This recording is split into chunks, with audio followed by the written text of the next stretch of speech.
Hello viewers, welcome back to my channel Home2Hotel Recipes. இன்னைக்கு நம்ம இந்த வீடியோல ரொம்பவே டிஃபரண்டான சேமியா ரெசிபி எப்படி பண்றதுன்னு தாங்க பார்க்க போறோம்.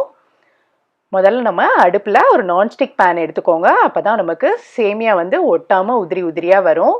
இதுல வந்து எண்ணெய் நீங்க என்ன யூஸ் பண்றீங்களோ அதவே 3 டேபிள் ஸ்பூன் எடுத்துக்கோங்க. எண்ணெய் இந்த அளவு எடுத்தாதான் நமக்கு சேமியா ஒட்டாம வரும்.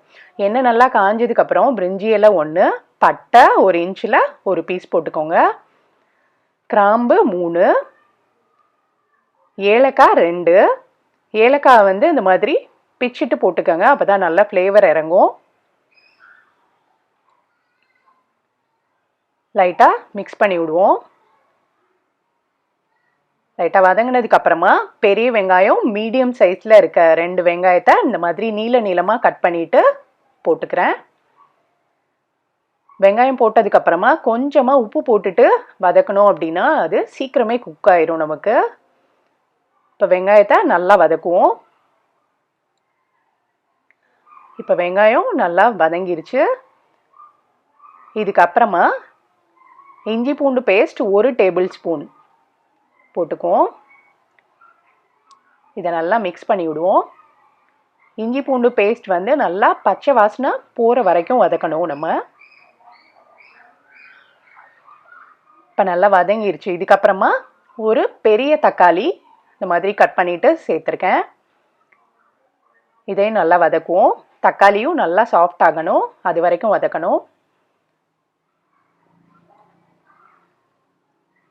இப்போ தக்காளி நல்லா வதங்கிருச்சு. இதுக்கப்புறமா நான் வெஜிடபிள்ஸ் வந்து இன்னைக்கு கேரட் மட்டும்தான் சேர்க்குறேன். ஒரு கேரட்டை அந்த மாதிரி சின்னதாக கட் பண்ணிட்டு சேர்த்துக்கிறேன். இது கூட நீங்கள் உருளைக்கிழங்கு, பட்டாணி, பீன்ஸ் எந்த வெஜிடபிள்ஸ் வேணும்னாலும் எக்ஸ்ட்ராவாக நீங்கள் ஆட் பண்ணிக்கலாம்.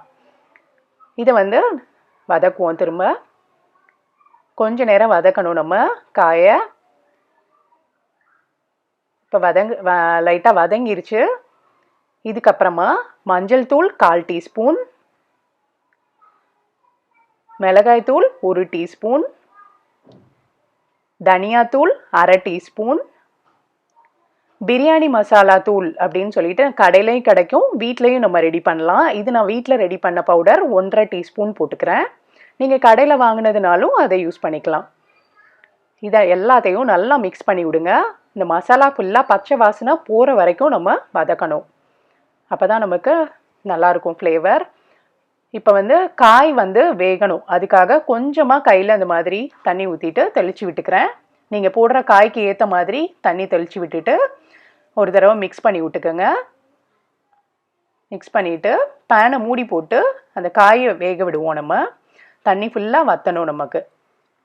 இப்போ நமக்கு பார்த்திங்கன்னா காய் நல்லா வெந்துருச்சு. தண்ணியும் எதுவும் இல்லை. தண்ணி எதுவும் இருக்கக்கூடாது. நல்லா ட்ரை ஆனதுக்கு அப்புறமா தான் நமக்கு சேமியாவுக்கு தேவையான அளவு தண்ணி ஊற்றணும். நான் இந்த டம்ளரில் 2.5 டம்ளர், ஒரு டம்ளரோட அளவு 180 ml, டோட்டலாக 450 ml வரும் தண்ணி ஒரு பேக்கெட் சேமியாவுக்கு. இந்த பேக்கெட்டில் ஒரு பேக்கெட் சேமியா 180 கிராம்ஸ் சேமியா பேக்கெட் நான் அன்றைக்கி யூஸ் பண்ணுறேன். இந்த சேமியாவை நான் வறுக்கலாம் போகிறதில்ல, ரோஸ்டட் சேமியான்னு தான் இருக்கும். அதனால் நான் வறுக்காமல் தான் போட போகிறேன். இப்போ இந்த தண்ணியில் உப்பு தேவையான அளவு போட்டுக்கோங்க. 1/2 டீஸ்பூன் போட்டிருக்கேன். கரெக்டாக இருக்கும் இந்த அளவு. இதை நல்லா மிக்ஸ் பண்ணி விட்டுட்டு பேனை மூடி போட்டுடலாம். தண்ணி நல்லா கொதி வரணும். இப்போ நல்லா கொதி வந்துருச்சு. தண்ணி கொதி வந்ததுக்கு அப்புறமா அந்த ஒரு பேக்கெட் சேமியாவை நான் போட்டேன். 180 கிராம்ஸ் பேக்கெட், ஒரு பேக்கெட் போட்டிருக்கேன். இதை போட்டுட்டு மீடியம் ஃப்ளேமில் 2 நிமிஷம் மிக்ஸ் பண்ணி விடுங்க. குக் ஆகட்டும். இப்போ 3/4 வாசி தண்ணி வத்திருச்சு. இப்போ பேனை மூடி போட்டுட்டு அடுப்பை லோ ஃப்ளேமில் வச்சுட்டு 2 நிமிஷம் விட்டுருங்க. பக்கத்துலேயே இருங்க, உடனே ரெடி ஆயிரும் நமக்கு சேமியா. ரொம்ப நேரம் விட்டிங்கன்னா குழஞ்சி போயிடும். 2 நிமிஷம் கழித்து ஓப்பன் பண்ணி பார்க்குறேன். பார்த்திங்கன்னா தண்ணி ஃபுல்லாக வத்திருச்சு. நமக்கு சேமியா கரெக்டாக வெந்திருக்கு. இப்போ சூடோட பார்க்கையில் உங்களுக்கு அப்படியே ஒட்டி இருக்க மாதிரி இருக்கும். ஒரு 5 நிமிஷம் வெயிட் பண்ணுவோம். இப்போ நான் அடுப்பை ஆஃப் பண்ணிட்டேன். இப்போ 5 நிமிஷத்துக்கு அப்புறம் பார்க்குறோம். பாருங்கள் எவ்வளோ உதிரியாக சேமியா வந்திருக்குன்னு. நார்மலாக நம்ம செய்கிற சேமியா கிச்சடியை விட இதை நீங்கள் ட்ரை பண்ணி பாருங்கள், உங்களுக்கு ரொம்ப பிடிக்கும். அடிக்கடி செய்ய ஆரம்பிச்சிருவீங்க. எல்லாரும் ட்ரை பண்ணி பார்த்துட்டு எப்படி வந்ததுன்னு எனக்கு மறக்காமல் கமெண்ட் பண்ணுங்கள். அந்த வீடியோ உங்களுக்கு பிடிச்சிருந்துச்சுன்னா லைக் கொடுங்க. நம்ம சேனலை சப்ஸ்கிரைப் பண்ணி வச்சுட்டு பெல் ஐக்கானை கிளிக் பண்ணிக்கோங்க. தேங்க்ஸ் ஃபார் வாட்சிங். பை.